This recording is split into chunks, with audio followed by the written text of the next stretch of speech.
What's up, everybody? It's the homie Truth Teller, the street reporter, and people are always asking me about legends in the drill game. You know, I like to always speak about the legends and keep you updated on these guys. I've been studying the drill culture for a while. A lot of people get me confused with an interviewer because I've been doing interviews for a while, you know, but I also have to go back to the culture and update people on what's going on. And Edai case has been a big case in the culture.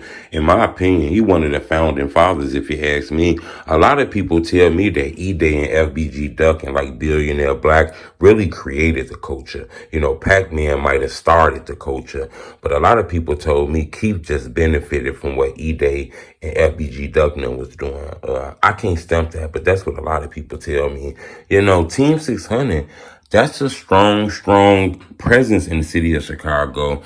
People like L.A. Capone, Tay 600, Rondo, C-Day, 600 Breezy, Memo 600, Famous. So it's a lot of people that held that name and many more. D Rose, you know, it seemed like Edai was like a hood puff daddy, if you ask me, but probably didn't know how to market it that way from the streets. I always wonder why he wasn't celebrated and, you know, admired as much as people that admire King Von, because Edai was here once upon a time. People like a lot of street shit. The god of the drill culture, Chief Keef, you know, he tweeted about stories of Edai with the blick and all kind of shit. So I think Edai was really out here, you know. That don't mean nothing really like in the culture, but I think he was really out here. And I think that means something in the culture to certain people, you know. His death was kind of gruesome, in my opinion, to be honest with you. Losing his life on the weekend in the city of Chicago, in a dangerous-ass neighborhood.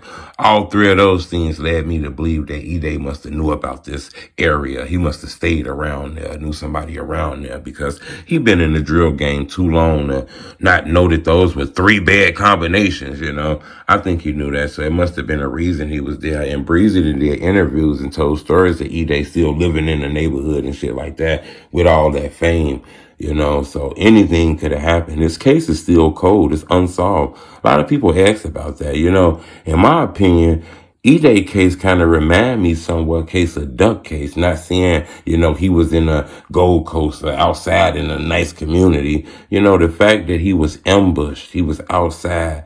I'm not sure if he was in an argument, but, you know, when you look at his arrest records and FOIA requests and shit, it said that, you know, a car, you know, kind of did something to him and sped off and left. This is crazy, too, because when you also look at the records, it shows that, you know, Edai was shot a lot of times. You know, Duck was shot a lot of times. Those guys was going back and forth in the diss music back in the day. And just to think about years later, both of them would be gone in separate incidents and shit. I believe Edai was shot over 22 times. 9 in like the torso, back, arm, buttocks, legs, all kind of places, you know. It was savagery on how Edai lost his life, you know. I believe Edai would be a legend. And I always wonder why Dirk and Chief Keef didn't offer this guy a big time contract and put him on. Because in my opinion, you know, he was once upon a time the guy. You got to remember the first sightings we really seen to Chief Keef was in an Edai video. You know, I believe like a Hustle Hard remix or something like that, you know. But in this culture, not telling and not snitching, it might be hard for him to lose his life. You know, I believe he was in the area, on the east side, on Bennett, on the street, in the backyard, you know, and something happened to him out there.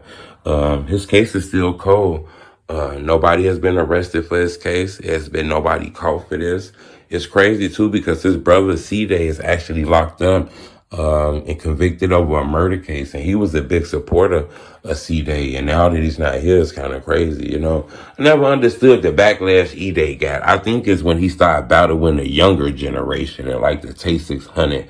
And they kind of caught him in what they believed were kind of like lies and shit like that. You know, denying he was a truck driver, then, you know, living up to it and admitting to it. But then saying he owned the trucking company and shit like that. Fans were digging all in his research and shit, you know, saying he paid all this money for lawyers and shit like that. And I think the fans took that as a little irritable and kind of got on Edai case. But in my opinion, Edai is as legendary as a Lil Durk and as a Chief Keef. He just didn't get the fame. But he one of the guys that got a Chief Keef feature early in the flick when guys couldn't get a Keef feature. But you get a chance, type in his name, Edai. Check out some of his music. I think he was a legend in my opinion. And put his name in the Google bar, man. Check out some of his music and see what he got going on. Subscribe to my YouTube channel. It's the homie Truth.